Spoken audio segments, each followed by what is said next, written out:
Okay, so good afternoon and welcome everyone. In this class, we will begin first of all by reciting the verse for refuge, bodhicitta, and then we will recite Ganden Lagema as per usual. And the reason we're doing this is because in the beginning we want to adjust the motivation. So adjusting the motivation is something very important. So Geshe says, I want all of you to be here and consider that this is an excellent opportunity that we have. We're very fortunate that we have this opportunity to come here together and have a class. So always we stress that at the beginning of the teachings, we must adjust the motivation. No matter who is the Lama who is teaching, no matter what is the subject matter, we always say at the beginning that we must adjust the motivation, and that if you do that, there is great benefit. So the main reason why I recite the verse for refuge and bodhicitta is to adjust the motivation. Ideally, we want to be influenced by the mind of bodhicitta, set this as our motivation, because if bodhicitta influences our activities, then that activity, that Dharma activity becomes Mahayana Dharma. So it's very important that the Dharma becomes Mahayana. Often you hear people say, I'm a Mahayanist, or I'm a practitioner of the Mahayana. So, but the main emphasis is not what the person says, I follow Mahayana. The most important thing is that the Dharma that you practice becomes Mahayana practice. If the Dharma becomes Mahayana practice, then of course there is the hope, or there is every possibility that the person also becomes a Mahayana practitioner. All right. So with all this in mind, please, as we recite those verses, make the effort to adjust your motivation. Is it possible to put the volume up just a little bit, if it doesn't create echo or something like this? All right. So in this class, we are talking about mental factors. And we have already talked about the purpose and the importance of studying this subject. We say the most important thing is to be able to recognize those mental factors. And when we say recognize, we will be able to recognize that amongst those mental factors, some are non-virtuous. So whatever is non-virtuous is something that we want to distance ourselves from, that we want to abandon it. And whatever we recognize as being virtuous is something that we want to increase, we want to put into practice and enhance. All right, so we are on number 15, and number 15 is faithlessness. So as you can see from the name, faithlessness is the lack of faith, is the opposite of faith. We know that we have three types of faith: the faith of conviction, the clear faith, and manifest faith. And so here, when we talk about faithlessness, we talk about the opposite of lacking these three states of faith. All right, so if we look at the Abhidharma presentation, it says, it asks the question, what is faithlessness? And it says, it is the lack of conviction. So conviction is one of the types of faith. So here it's lack of conviction, clear faith, and desire for virtue states that is associated with delusion. All right, so as you can see, it is associated with delusion. And if you lack a conviction, you think that, for example, the three jewels or the Dharma do not exist, and therefore you're not going to be inclined to engage in virtue. So actually, let's give some examples, because as we said, there are three types of faithlessness. The first one is lack of conviction. So first of all, when we talk about faith of conviction, we say, for example, faith of conviction in the law of cause and effect, meaning you are convinced that there is the law of cause and effect and it operates. So here we're talking about that lack of conviction. For example, for the law of cause and effect. So suddenly, like, you're not convinced that the law of cause and effect is something which is valid, which operates. The second type of faith is clear faith. And the example that we give here is that clear faith, for example, arises in your mind when you come to know and understand the qualities of the three jewels. So once you come to understand the qualities, there is that clarity in your mind, and you come to appreciate them, you come to like them, and so forth. So now imagine that you have the opposite of that, faithlessness of clear faith. It means you do not have a clear understanding of their qualities. And because you don't have clear understanding of their qualities, the mind is unclear, is confused about those things. So there is no liking for the three jewels. Actually, there might even be dislike for the three jewels. We come to the third type of faith, which is desire for virtue states. And here, mainly, the virtue states refers to liberation. So when you have desire for liberation, it means you will seek to obtain liberation. It means you're interested and you're very active in pursuing liberation.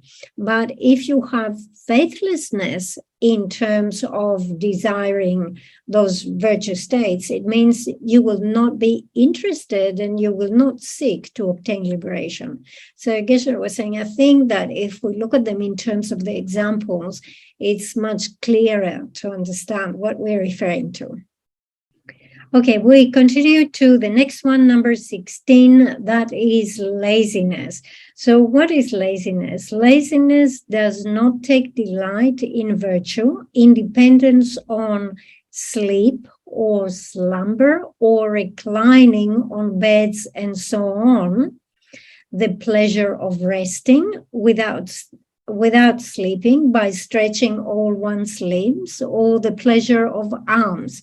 And it acts to obstruct effort in virtue. Okay, it is associated with a delusion. So as you can see here, it describes laziness as not having this joy or enthusiasm, or not being active. Why? Because you like to sleep, or you like to recline, or you like to rest. All right. So you know how it is. We like to lay down in the bed, or we want to, in your chair, you want to recline, isn't it? Or even in the wall, you want to lean backwards and just relax, I suppose, resting, reclining, and so forth. It is associated with the delusion.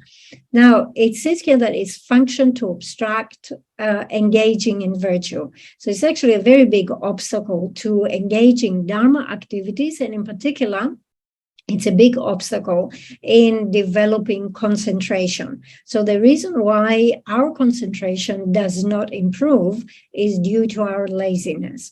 So if you have laziness, instead of engaging the activity straight on and making some progress, instead you say, oh, let me relax a little bit, let me have a sleep, and after that perhaps I can do something, isn't it? So as you can see, it's just it doesn't allow you to fully engage the activity, and therefore it becomes a big obstacle. That's the main reason. It stops quite a lot of virtue. All right, if we look at laziness, actually, there are three different types of laziness. The first one is the laziness of deprecating yourself. The laziness of deprecating yourself is cultivating thoughts such as, oh, no, this is too difficult. This is too much for me. Liberation is so far away. That's not something that I could ever achieve, and so forth. So just putting yourself down, thinking that I could never achieve this. This is not a practice for me. The second one is the laziness that comes from being attached to negative activities. So in this context, negative activity refers to any worldly non-dharma activities. The thing is that we have a limited amount of time and energy. And here we have to make a choice. The choice is between mundane, ordinary activities or Dharma activities, virtuous activities. But we seem to always be making the choice for mundane, ordinary activities. So that means that once you say, I choose to do this instead of, let's say, meditating, you do this mundane activity and it takes time. So it eats up your time, and then you don't have the time to do the other Dharma activities. So this is what it means, laziness of longing for these negative activities. The third one is the laziness of procrastination. The laziness of procrastination is that attitude that says, yes, I will meditate, but not straight away. I will do it a little bit later on. And then it is later on and later on and later on, and you just push the activity and procrastinate and procrastinate. So at the end, you don't even find the time to begin the activity.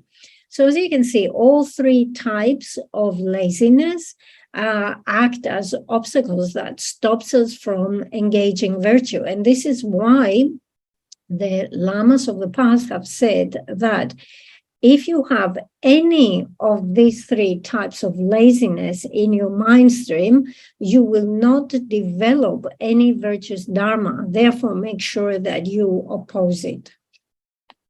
Okay, we'll continue with the next one, number 17. It's translated in different ways. You can translate it as negligence or lack of conscientiousness or lack of care, like carelessness. All right, so what is that thing? Let's call it negligence here, or careless. It is that which does not cultivate virtue states, not protect the mind from contaminated phenomena. It accommodates attachment, aversion, delusion, as well as laziness. So it is important to understand here that laziness comes from this type of negligence. All right. And it is associated with attachment, with aversion, and with delusion. Okay. So it functions to increase non-virtue and support obstruction to virtue. Okay. Negligence here, or lack of care, it means that you do not protect your mind. If you do not protect your mind from afflicted states, if it means you allow the mind to go in that direction, almost you are throwing the mind, you're encouraging the mind to go in that direction. And this is why it says it does not protect the mind from contaminated phenomena, right? If you have negligence, you will end up with all this contamination of afflictions in your mind. But if you are diligent in protecting your mind, you will not end up in this situation. Okay, let's give an example. So let's say that you go out drinking alcohol, and that intoxication that comes from drinking alcohol brings about a certain degree of looseness, isn't it? So this is carelessness. This is negligence. And once this negligence, this looseness comes about, it will make you engage non-virtuous phenomena. It will make you cultivate familiarity with non-virtue. It is almost impossible that in a state of intoxication, you will somehow cultivate familiarity with virtue, isn't it? Okay, so this is the important thing. Understand that negligence and diligence are two opposites. One invites contamination and afflictions, negligence, because it does not protect your mind. And the other one is the one that makes you be very careful and protect your mind. Then Geshe says, if you don't understand the technical terms, just bring the example of someone who is becoming drunk and what follows after that. So that's a typical example of negligence. Also, if we wanted to summarize this, all right, we can say that, first of all, we can see that there is a causal and resultant connection between laziness and negligence, isn't it? there is laziness, and that brings about negligence. And when you have negligence, what you do is you neglect to protect the mind. If you do not sufficiently protect the mind, it means you are throwing the mind in the direction of afflictions, whether they are primary afflictions or proximate afflictions, right? You know, we have all these different types of afflictions. So basically, negligence is that directs the mind towards the afflictions and creates obstacles to creating virtue. Okay, we continue to the next one. Number 18 in the list is forgetfulness. Okay, so what is forgetfulness? Forgetfulness is mindfulness concomitant with afflictive states. Okay, so you see here that forgetfulness is a type of mindfulness. So usually we use mindfulness in a positive way, right? But actually there is mindfulness or recollection of different types. You can have good mindfulness and you can have bad mindfulness. And here, as you can see, we're talking about a negative type of mindfulness because it is concomitant with afflictions. If you're concomitant with affliction, it means you come together with affliction, right? So it means you are remembering or you're always thinking about afflictions. Okay, so obviously this is going to function in a way that obstructs virtue, and actually it supports distraction. So last week we were talking about another mental factor, which is the mind being distracted, the distraction of the mind. Okay, so here forgetfulness and distraction are quite similar. They're not quite the same. Okay. Obviously, when you all have forgetfulness, something happens and your mind is distracted, and you're going to have a certain focal object. The focal object that you have is an afflictive state, but it is, again, associated with any of those 5 objects: the forms, the sounds, the smells, the taste, and tactile objects. So the difference here between distraction and forgetfulness is that with distraction, the focal object that you have is a focal object with which you have previous familiarity, all right? So you know that object from before, and then you go back and you think about this object, and therefore the mind becomes distracted. But here with forgetfulness, you don't have to have previous familiarity with the object, right?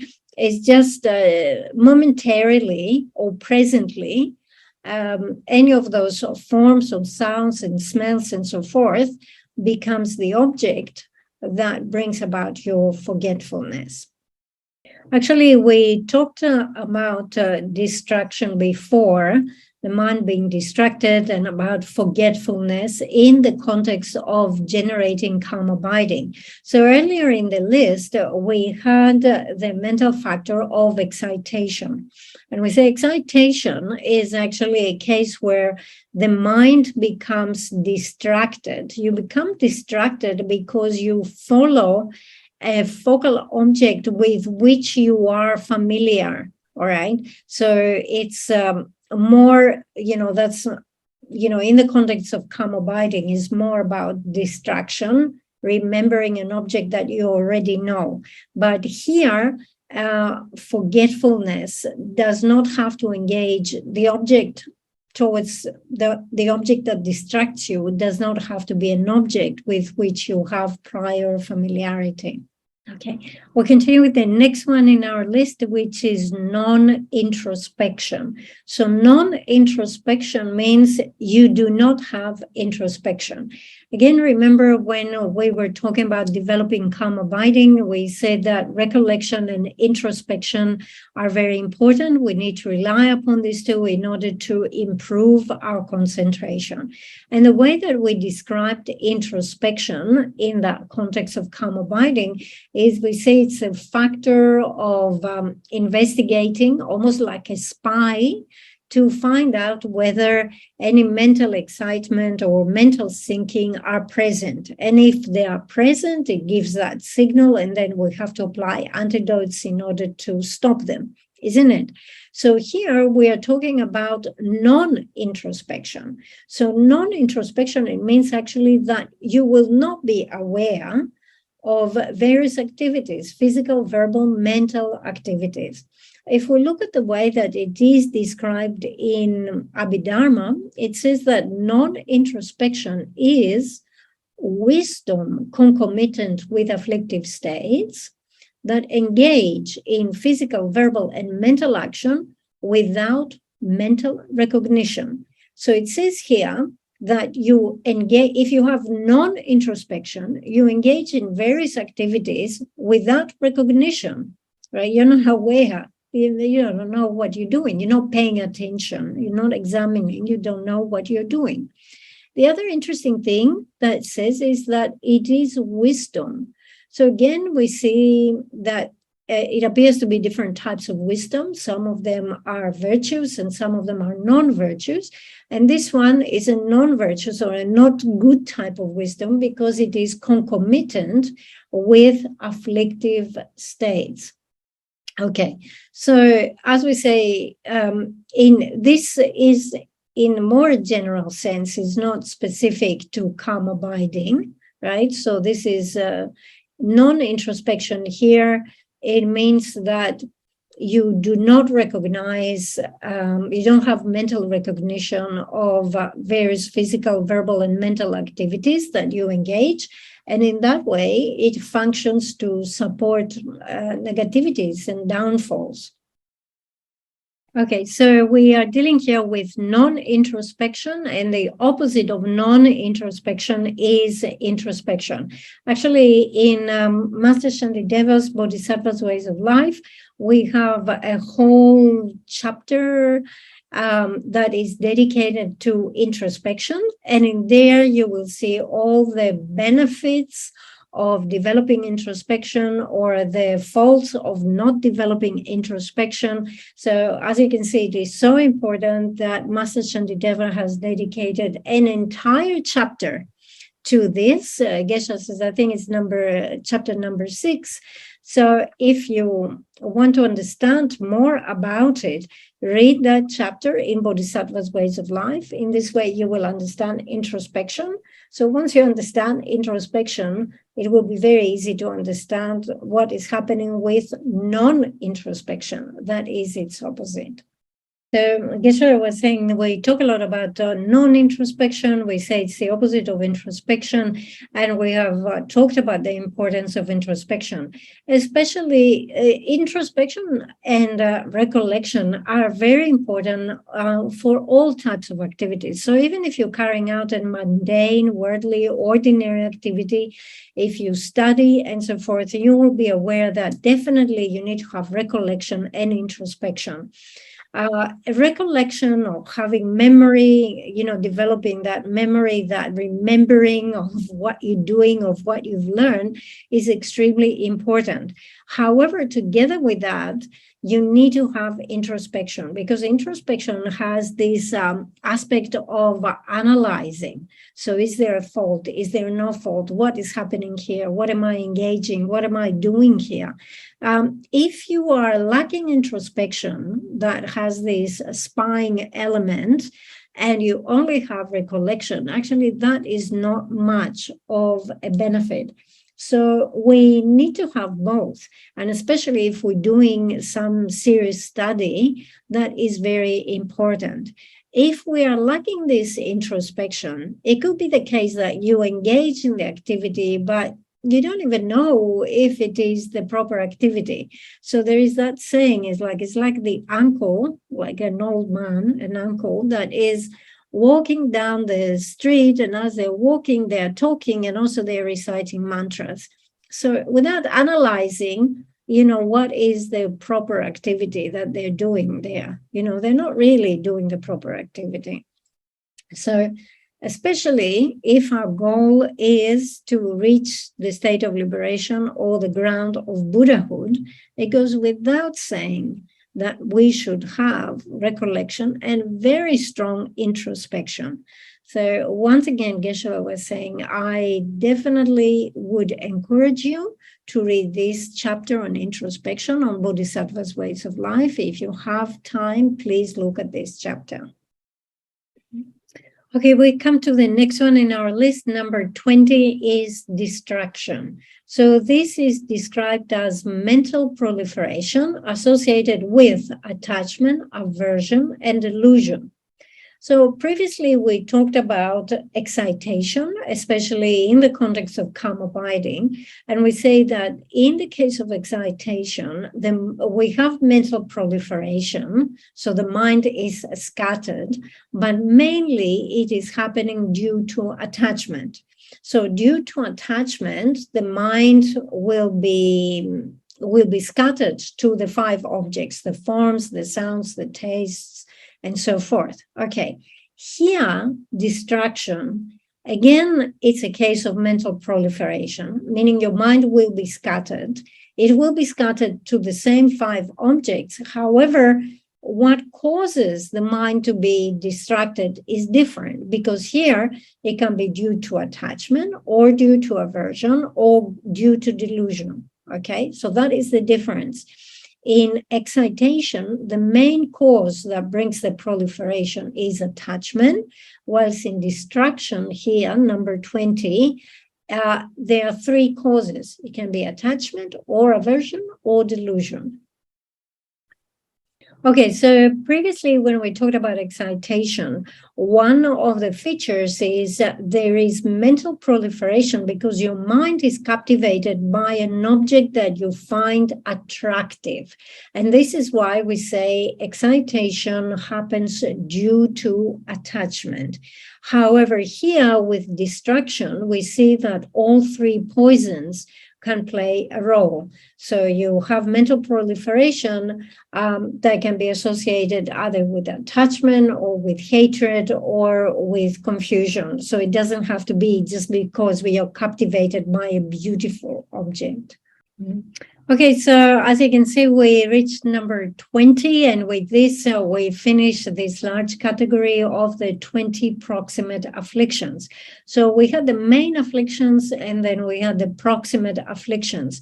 And we explained the terminology, and we say they're called proximate afflictions, so because you could say they are close to the main afflictions, or they fall in the category of one of the main afflictions. So when we say that they are close to the main afflictions, we mean that although in nature they might not be identical, nevertheless, in terms of their function, they are very similar. So they're close to them. There is a proximity to them. The other way that we interpret the etymology is that they fall in this category. It means they are categorized as this. So it might not be exactly the case that it is this type of, let's say, main afflictions, but it falls in the broader category. All right. So sometimes we say, take this individual, we're going to categorize this individual in that particular group, or take this country, we're going to categorize this country in that general group of countries. It doesn't mean that they're all identical, but they have some commonalities that allow us to put it under that umbrella, under that category. All right, so the next category, the last one, is the category of the 4 variable or 4 changeable mental factors. And in this, we have number 1, sleep, number 2, regret, number 3, investigation, and number 4, analysis. So why are they called variable or changeable? They're called variable or changeables because according to the motivation, their nature can change. So let's look at the first one, sleep, as an example. We cannot say 100% that sleep is something which is virtuous or something which is non-virtuous or something which is neutral. But depending on the motivation that we have as we enter the phase of sleep, sleep depending on the motivation, can become virtuous or non-virtuous and so forth. So let's say that you generate the mind of bodhicitta before you go to sleep. This actually has the power to transform sleep into a virtuous activity. Again, it is not so easy because in order for this to happen, we have to recognize the mental factor. All right, that means we have to recognize sleep. So not only generate bodhicitta before you go to sleep, but then when sleep arises, you should be able to recognize that this is the mental factor of sleep. So if you can have these two together, then you can say that your sleep is virtuous. So let's describe here the nature of, what do we mean by sleep? Okay, so sleep is mental contraction. Okay, meaning that the mind contracts inwardly, and this happens involuntarily. So you don't have any say in that. And by doing this, the different type of consciousness, such as, for example, eye consciousness and so forth, do not engage the sense faculties. So because the mind gathers or contracts inwardly, you don't have the capability anymore to have eye consciousness operating and engaging the sense faculty and so forth. Okay. So it's like, we are shutting down, isn't it, with sleep? So there's quite a lot of talk about sleep, that we need it, it's good for our health and so forth. But if we could make sure that we have virtuous sleep, then that would be indeed very good health for the general health, physical, mental health, and otherwise. Okay, so let's look at the different causes that bring about sleep. All right. So first of all, it could be, for example, due to heaviness of the body. So let's say you have eaten too much food and the body has become heavy. So what happens after this? You start beginning sleepy. You fall asleep. Another reason can be tiredness. Okay, you are tired. What happens is you fall asleep. Another reason can be weakness. So for weakness, fatigue, things like this. For example, this can come due to illness. And you notice that when we are ill, we actually tend to sleep. We need to have those hours of sleep. Other reasons is darkness. So so it's darkness, and that induces sleep and so forth. So what happens is that when sleep occurs, our sense faculties stop to operate. Now, imagine that you're someone who has to study, isn't it? When you study, you have to have your eyes open, your ears open, and so forth. Like all your senses, all your faculties have to be quite open, awake, on alert. Isn't it? So here it's happening, the opposite is happening. You're losing all that alertness. You're losing attention, and therefore you're losing your endeavor. Like you cannot put any effort. It's the opposite of that. So whatever is the activity, whether it is study or whether it is ordinary activity, worldly mundane activity, and of course, if it is Dharma activity, you see that when sleep happens, you have a very undesirable effect. So let's say you are driving your car and you fall asleep. What happens is that you lose attention and you lose control of the car. For example, in Geshe, I was saying in India, in Dharamsala, from like the train from Dharamsala down to Hubli, if you fall asleep, you can miss the train completely, isn't it? You get down at the wrong, either you miss the train or you get you miss the stop of the train and so forth. So, or there are many people, many monks, Geshe was saying, who failed their studies because they kept falling asleep, right? So, sleep actually is quite important because we spend quite a lot of time sleeping. There are some people who are in the habit of sleeping during the day. However, you would say that most of the people, almost everyone, is sleeping during the night. Okay. And then there is, we like sleep, and not many people are in the habit of getting up early in the morning. So, for example, in India, if you try to go to do some shopping, the shops will not open before 10 a.m. in the morning.